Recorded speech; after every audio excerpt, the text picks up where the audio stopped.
আসসালামু আলাইকুম, আমি মাকসুদুল হক মিথিল। আপনাদের আজকে আমি দেখাতে চাচ্ছি কিভাবে একটি অ্যাকশন ক্যামেরা আপনার হেলমেটের চেইন মাউন্ট করবেন। তো প্রথমে আমার হাতে যেটা দেখতে পাচ্ছেন এটা হচ্ছে একটি ট্রাইপড মাউন্ট। এটা আমি পেয়েছি একটি অনলাইন শপ থেকে। আপনারা এটা যে কোনো অনলাইন শপ যারা ক্যামেরা অ্যাক্সেসরিজ বিক্রি করে বা ক্যামেরা অ্যাক্সেসরি বিক্রি করে এরকম যে কোনো দোকানে আপনারা পেয়ে যাবেন। আমি এটা নিয়েছি মাত্র 150 টাকা দিয়ে। তো প্রথমেই আপনার যে জিনিসটা লক্ষ্য করতে হবে সেটা হচ্ছে আপনি আপনার যে মাউন্টটি ট্রাইপড মাউন্ট যেটা আপনি আপনার চিনে সেট করবেন হেলমেটের চিনে, সেটা আপনার দেখে নিতে হবে যে পজিশনটা ঠিক আছে কিনা। কারণ এর যদি বাঁকা হয় আপনার ক্যামেরা ফোকাসটাও বাঁকা হবে, যার কারণে আপনার ভিডিওটা খারাপ আসবে। তো প্রথমেই আমাদের যে জিনিসটা জানতে হবে সেটা হচ্ছে এটা আমরা লাগাবো এমসিল দিয়ে। এমসিল যে কোনো হার্ডওয়্যারের দোকানে পেয়ে যাবেন মাত্র 20 টাকা করে।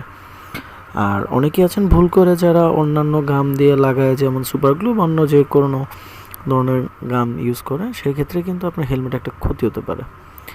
হেলমেটের ক্ষতি বলতে গ্রাফিক্সের একটা ক্ষতি হতে পারে।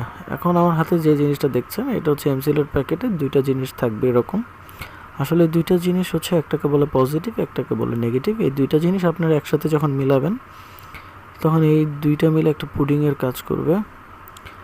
আর এই পুডিংটাই আপনার সেই ট্রাইপড মাউন্টটা আপনার হেলমেটের সাথে আটকে থাকতে সাহায্য করবে, যেটা মোটামুটি ভালো শক্তপোক্ত হবে আপনার ক্যামেরাটাকে ধরে রাখার জন্য। দেখতে পাচ্ছেন এই কালোটা? হ্যাঁ, পুডিংয়ের এই কালো অংশটা আর একটা যে সাদা অংশ, এই দুইটা অংশ আমাদের একসাথে করে মিলাতে হবে। আর এটার ব্যাপারটা হচ্ছে দোনোটা মোটামুটি সমপরিমাণ দেওয়াই থাকে। আচ্ছা, সবচেয়ে বড় কথা এই যে ট্রাইপডের যে ব্যাপারটা, এই ট্রাইপড মাউন্ট লাগানোর যে ব্যাপারটা, এটা জানতে পারি আমি আমাদের এক বাইকার ভাই, ডিকে জেসপার ভাই, তার কাছ থেকে। আমি আপনাদের প্রসেসটা পুরো দেখিয়ে দিচ্ছি, আপনি নিজেই পারবেন খুব সহজে।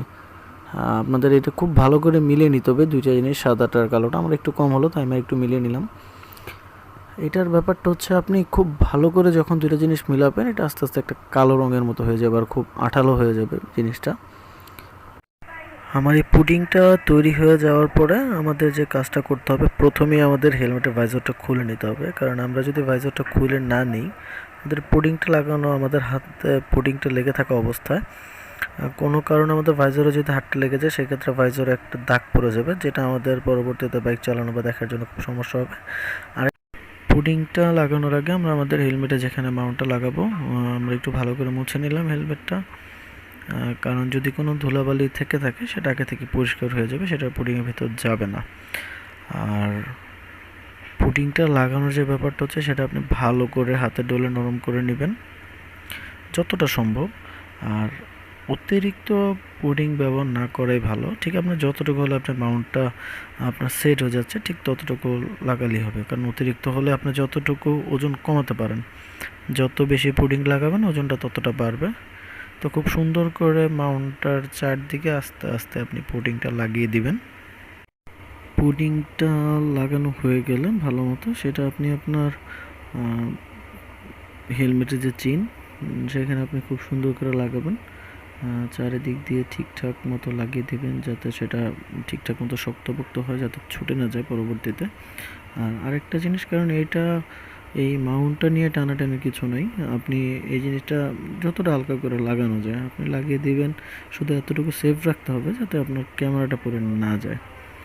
আমি খুব সুন্দরভাবে এটার চারদিকে পুডিং আস্তে আস্তে লাগিয়ে দিচ্ছি। এক পাশে একটু কম হয়েছে যার জন্য আমি আরেকটু পুডিং দিয়ে দিচ্ছি যাতে এটা ঠিকঠাক মতো লেগে যায়।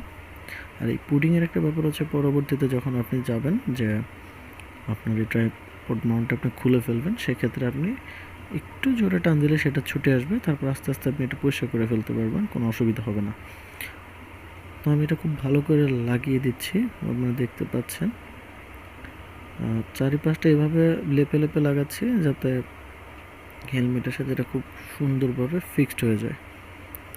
আপনি যতটা ভালো করে লাগাবেন সেটা আপনার ক্যামেরার জন্য অবশ্যই ততটা সুরক্ষা দেবে। আরেকটা জিনিস, আমরা অনেকেই যে ভুলটা করি, আমি একটু আগেও একবার বলেছিলাম যে সুপার গ্লু বা অন্যান্য গাম দিয়ে থাকি, সেটা আমরা কখনোই করব না। আমার খুব সহজে এটা লাগানো হয়ে গেছে, দেখতে পাচ্ছেন খুব সুন্দর করে এটা লাগানো হয়ে গেছে। এটা এখন আমি রেখে দিব কমপক্ষে 2 ঘন্টার জন্য। 2 ঘন্টার মধ্যে এটা খুব সুন্দরভাবে জোড়া লেগে যাবে, তারপর এটা ব্যবহার করতে পারবো।